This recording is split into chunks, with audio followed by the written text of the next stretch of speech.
Video number 2. So I'm liking this outside thing. I hope that the cars aren't going to be overly invasive. Maybe I should have gone the extra 30 minute, not 30 minutes, 30 seconds to a minute to the park. But I did this where there's more cars. So sorry, my bad. So I made a video a month ago. And I was kind of starting a bit of a mind fire thing where I interpreted maybe OCD, but I think that the OCD was spurring it further, because the initial kind I'm not sure what to refer to it as exactly. I mean, I kind of leave because I don't know what it's called, and even my therapist doesn't know, or my psychiatrist, they don't know. I mean, so I'm just calling it cognitive mind fire. Yeah, I invented a word. I spurred the term. You can say it all the time. So I had this kind of a mind fire about, it wasn't like like OCD starts with anxiety, or like it starts with intrusive thoughts, leads to anxiety, leads to obsessions, leads to anxiety, leads to compulsions.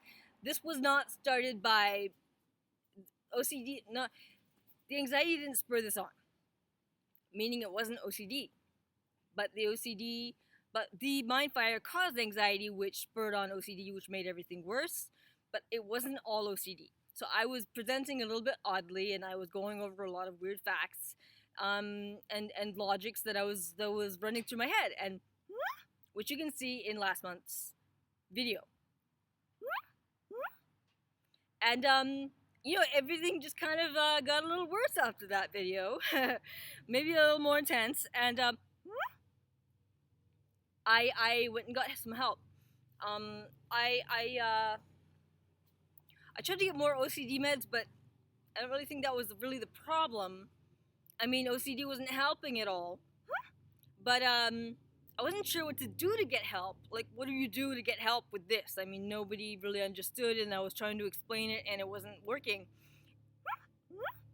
And I think that my capacity to explain it was off. Like, I was thinking in a very different way. I was processing like I was a different person, and I didn't know how to identify with that process and how to communicate with it. So I was kind of getting to the point at the end instead of at the beginning, which wasn't conducive to people understanding. I was trying to, but part of it was because I was so scared about how people would interpret it and think that I was messed up in the head, which I mean, I suppose I was. But I didn't want anyone to think necessarily that I was just saying something was going on without actually giving an example of how something was going on. I'm not sure what my tactic is exactly, as to whether that's super great. Maybe not, because people were not understanding; they were confused, and I think that it changed a lot, and I was thinking too much. I was, it's gonna sound like I'm having a psychotic break or something if I say this, but I was thinking more clearly in a way. But it's hard to explain. I mean, I was grasping things like concepts and facts and linguistics and things very, very easily, as if I was not within my own potential. Everyone has their own, and I'm not saying I'm Einstein. I'm not, and I never was, and I never will be. I'm saying that compared to what I was usually capable of, it was a little bit of a lot of a spike, and I wasn't handling it very well. I think that a lot of it was due to part of the whatever was slowing me down, the fatigue, making me very, very slow cognitively. I was physically very tired. I couldn't sit. I couldn't open my eyes. I had to be weeks with just laying down. I got delayed in my work. I got delayed in everything. I couldn't do anything. I was useless. I was trying to get help, and I couldn't because I couldn't get up to go get the help. And my mind slowed down to a crawl where I was narrating my basic functionings, like I'm walking down the hallway, I'm opening the fridge. I couldn't think more complex. And then when I started taking, I got on medication for hyperthyroid, which wasn't really the problem, but it wasn't helping. I have a low normal thyroid. I got on a lot of supplements that help with energy, and with time I started feeling a little bit um, more physical energy, which in turn also more mental energy. And I think that something contributed a little bit too much. I mean, I wasn't physically like doing somersaults. Not that I ever have. I am too scared to even try to do a somersault. But I wasn't running around having like hyper physical energy. I was probably a low normal tired, like a normal person's kind of tired, instead of like crippling fatigue that you can't function. So when I was in this normal tired, my mind was hyper functioning beyond normal, my normal, and I was reprocessing things and grasping things, and then once I stopped processing things that I already knew in a new way, I was starting to I was obsessively learn with no, like, okay, so if you go to school or you're at work and you're like, well, I'm gonna I have a deadline. I'm gonna do this deadline, and I'm gonna work on this deadline, and I have to do it in this amount of time. So then you apply doing that and learning or getting your work done or whatever, and it's based on a bit of anxiety, a little bit normal anxiety. This was not about deadlines. This was not about I have to learn this. This was I needed to learn this. I needed to know. I was obsessed with knowing things and figuring out how this related to this and this to this and how it all related to each other.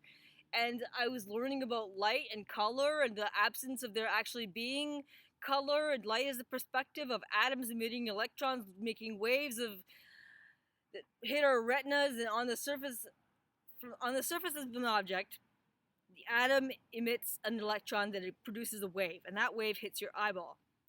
And when it goes through your retina, your brain interprets that as light, and it also interprets it as color, depending on the color in the light, but not in the actual object. And I can go into that a lot more complex, but I'm not going to, because that's just a lot, and it's kind of beside the point. I was hyper learning and unable to stop, and at some point I just wanted to I wanted to make it stop, and I couldn't. So my logical thinking, which wasn't very logical, was to die. So I went to get help, and actually I was brought to help. Someone, my psychologist brought me to the ER of the mental health ward. And I'm alive! And actually the mind fire kind of stopped. I'm not hyper tired again. I'm maybe more tired than I was when I was well, like when I was well physically, but like hyper mentally. I'm a little more tired than that, and my mind slowed down again.